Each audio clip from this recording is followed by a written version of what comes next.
अस्सलाम वालेकुम और आज मैं आपको फ्लॉक्सामीन टैबलेट के मुतालिक बताता हूँ, जो एक एंटी डिप्रेसेंट मेडिसिन है जो डिफरेंट स्ट्रेंथ में अवेलेबल है, जिस 25 मिलीग्राम, 50 मिलीग्राम, 100 और 150 मिलीग्राम। इसकी डिफरेंट ब्रांड्स होती है, जैसा आप स्क्रीन पर देख सकते हैं, लेकिन इसका फार्मूला जो है वो एक है।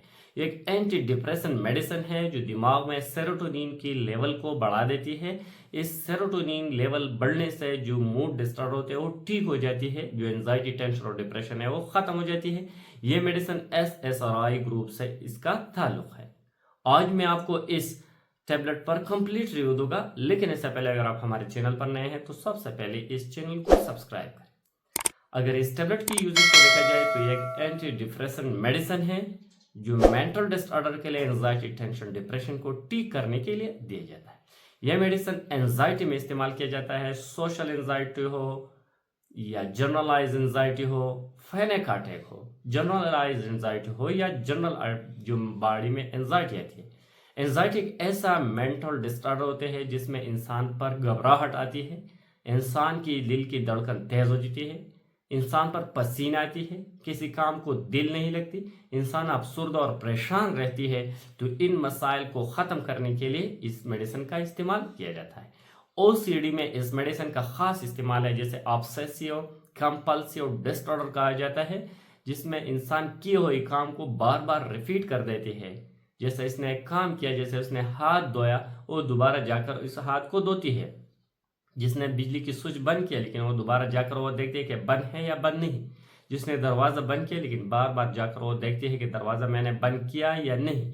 इससे हमें वहम की जो बीमारी कहती है, ऑब्सेसिव कंपल्सिव डिसऑर्डर, इस मेडिसिन में इसको दिया जाता है और ये टैबलेट खास तौर पर OCD में इस्तेमाल किया जाता है। साथ ही डिप्रेशन में इस मेडिसिन को दिया जाता है, जिससे इंसान परेशान होती है, किसी काम को दिल नहीं लगते, इंसान लो एनर्जी में हमेशा होती है।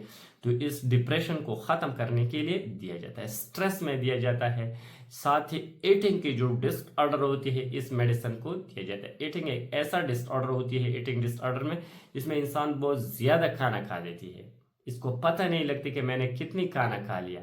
जब वो बहुत ज़्यादा खाना खाती है तो इसकी वजह से इसका वज़न दिन ब दिन बढ़ रही है। तो ये भी एक डिसऑर्डर होती है और इस डिसऑर्डर, ईटिंग डिसऑर्डर को ठीक करने के लिए दिया जाता है। इंसान बहुत ज़्यादा सोचती है, तो इस सोच को कम करने के लिए इस मेडिसिन को दिया जाता है। स्ट्रेस में रहती है, जैसे पिछले वक्तों में जब इंसान ने कोई हादसा हुआ है, एक्सीडेंट हुआ है, वो बार बार इसको सोचते हैं, इसके बारे में वो रिपीट कर देते हैं, तो इंसान स्ट्रेस में होती है, परेशान में वो रहती है, इंसान को डर लगती है।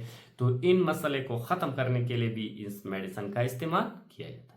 इस मेडिसिन की थोड़े बहुत साइड इफेक्ट भी हो सकते हैं, जैसे इसके इस्तेमाल से ड्राई माउथ हो सकती है, स्लीप डिस्टर्ब हो सकती है, हार्ट रेट इंक्रीज हो सकती है, ईटिंग डिसऑर्डर दिया जाता है तो ये भूख में कमी भी ला सकते हैं ये मेडिसिन, एंड डाइजेशन हो सकती है इस मेडिसिन के इस्तेमाल से, नाजिया और वॉमिटिंग भी पैदा कर सकते हैं ये मेडिसिन।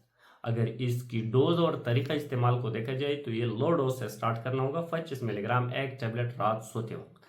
फिर भी अगर आप इसको इंक्रीज करना हो तो 50 मिलीग्राम भी आप इस्तेमाल कर सकते हैं, लेकिन ये डिपेंड करता है पेशेंट की नोयत पर, पेशेंट की एज पर और पेशेंट की बीमारी पर। आपकी डॉक्टर आपको जितनी भी टाइम डोज रेकमेंड किया, इतनी टाइम डोज इसका इस्तेमाल करना होगा। सेल्फ प्रेस्क्रिप्शन इस मेडिसिन का नहीं करना चाहिए। जो भी medicine, special anti depressant medicine जब भी आप इस्तेमाल कर रही है तो इस्तेमाल से पहले अपने डॉक्टर से सलाह मशवरा निहायत ज़रूरी है। Thank you for watching.